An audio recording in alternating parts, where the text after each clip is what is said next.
Greetings, everyone. My name is Jonathan Bailey. I'm from the website Plagiarism Today, which can be found at plagiarismtoday.com. And happy Halloween, everyone. 'Tis the season for spooking and scaring, and I've been doing more than my share of spooking and scaring this season. Every year I run a free charity haunted house. It is one of my great passions, and this is the month of carpentry, of molding and sculpting and building things and actor wrangling and promotion and flyer creation and all the things that you do to make sure that this haunt can open on this coming Friday and have people showing up to it. So yes, I am royally excited right now, but it has been a crazy month, and that explains my hiatus from YouTube.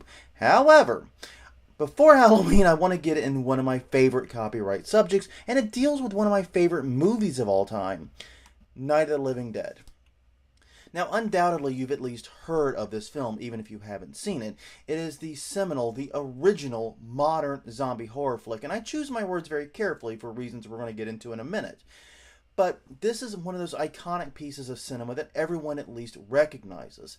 However, the copyright history in it is more than a little interesting because the film is public domain. In fact, it's always been public domain. It was never protected by copyright, and that was not the choice of the creators. So, what happened? Well, anyone who knows a great deal about, or even a modest deal about copyright, knows that the cutoff date for public domain is 1923. Anything created before 1923 is public domain. Anything after, you are supposed to assume is not, unless you have evidence otherwise. Night of the Living Dead was released in 1968. It was filmed in 1967, but it was released in 1968. Why did it not get copyright protection? Well, the answer to that question goes all the way back to 1909. That was the year of the Copyright Act that was still in effect in 1968. The next great Copyright Act, the actual act we're under today, would not come about until 1978, 10 years later. The Copyright Act in 1909 required certain formalities for creators in order to ensure that their work be copyright protected. The one we're interested in today was you had to put a copyright notice on your work. Now, that's pretty straightforward. I mean, things have copyright notices even today. It's a little C in a circle and a date, and it's pretty easy to do. In fact, I do it on my website. Most people do. There's even one at the bottom here in YouTube. So, what's the big deal?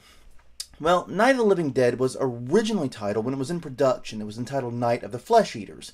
A fine, descriptive title. I think it would have been just as good. However, there was already another film with a similar title, so as a result, they made a last-minute decision to change it.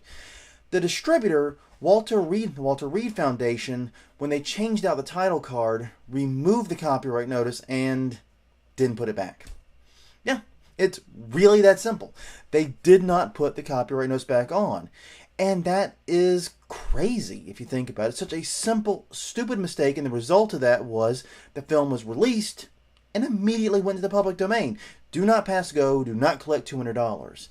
Now, this is very important for horror films because you see, as I said earlier, this was the seminal modern zombie horror flick. There were zombie flicks prior to this, and like I said, White Zombie 1932 starring Bela Lugosi is one of those films.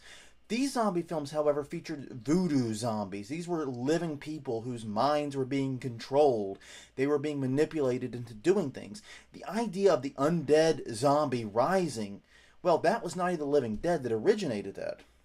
And by originating it, they theoretically could have controlled it, maybe not to an extreme, but at least somewhat.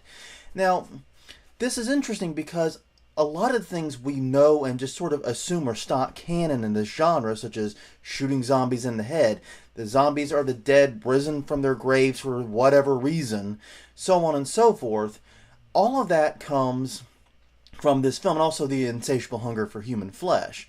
Now, the zombies in this film just killed people. They didn't make new zombies. It wasn't like a communicable disease, but still, a lot of the elements that we take for granted in zombie films began here. And if the film hadn't been public domain, they might have been able to exert greater control over this. A good example of this happening in other film is the whole Dracula Nosferatu thing, and we're going to get into that in a separate video. But suffice to say that someone who's determined to control a plot can oftentimes find ways to do so. But with this film in the public domain, the zombie genre really got a kick in the pants. And that includes, in a way, for the creators. You see, the script was written by two people, George Romero and John Russo. And the two of them, after the release of Night of the Living Dead, had something of a falling out. The result of that was they went on to do two separate series. It would be a part of two separate series. Romero did the direct sequels, the Dawn of the Dead series and its sequels. Basically, these treat the events of Night of the Living Dead as a literal happening and then continue the story from there. Straightforward sequels, basically.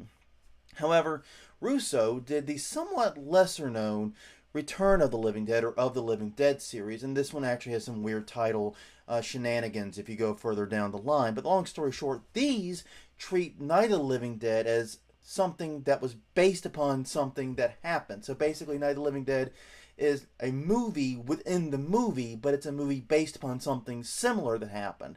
And they actually treat zombies, especially in this Return of the Living Dead, which is, by the way, is a great zombie film. They treat zombies very differently. Here, shooting the zombie in the head does absolutely squat. You have to literally destroy every molecule of these zombies, and it leads to some pretty entertaining situations. So they went on their divergent path, but the zombie genre itself got a kick in the teeth. After all, or a kick in the butt, I should say, not a kick in the teeth. That's the wrong body part, Jonathan. But the long and short of it is the whole genre was pushed forward by this. So in a strange way, even though Romero and Russo certainly have reason to be remiss that they didn't get all those yummy royalties and all those, ticket sales from the original film, they certainly found success elsewhere. Still, that type of mistake would not matter in 2016 with the Copyright Act in 1978 and our getting involved with the Berne Convention and so forth. The idea of copyright formalities are done. It's history here in the United States. Forget about it. It's done. This will never ever happen again, for better or worse. But still, it's an interesting way to look at it, and this film and its impact probably stems, at least in part, from its copyright status and the fact that people felt comfortable enough building on it. So, if you go to a haunted house and you're waiting in the queue line and you notice that they're playing clips of Night of the Living Dead, or you see Night of the Living Dead in the background of another movie you're watching, now you know why.